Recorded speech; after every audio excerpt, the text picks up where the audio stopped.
Hello everyone. Welcome to Spring Boot Properties tutorial episode 4.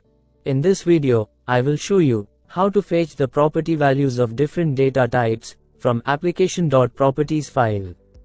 Now, let us move on. Let us annotate the main class with @Spring Boot application annotation. Now, I will open the application.properties file to specify the properties of different data types. First, I will specify the property that holds text. The value will be hello-world. The next property will hold the value of type integer. The value will be 123. Let me specify the last property that holds the value of type long. The value will be 12,345. Now, I will save this file. Now, let me move on to the class property service. Annotate the class with @component annotation.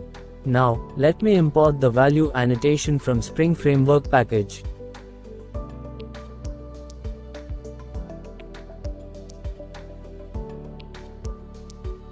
Let me specify the property name app.test.text.value inside the annotation, which is prefixed with $symbol. Then enclose the property name with curly braces. Let me declare a variable app_text of string data type to denote the property name.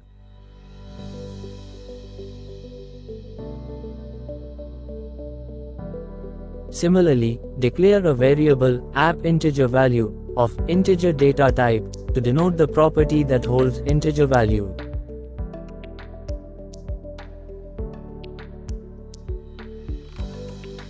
Similarly, declare a variable app_long_value of long data type to denote the property that holds long value.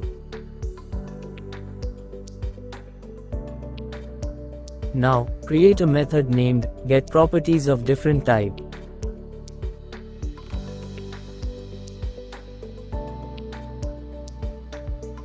Write the print statements to print the properties on the console. In each print statements, write some description and specify the corresponding variables.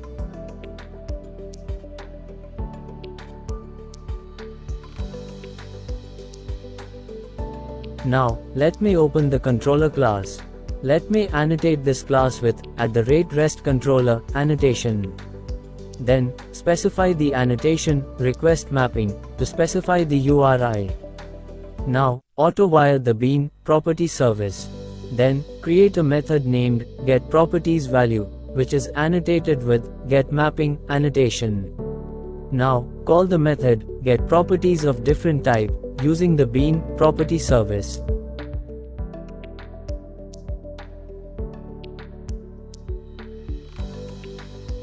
Now, let us start the application, and we will verify the output.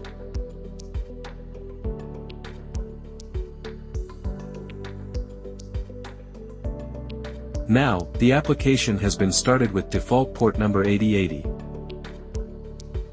We will now call the API method with the specified URI using postman.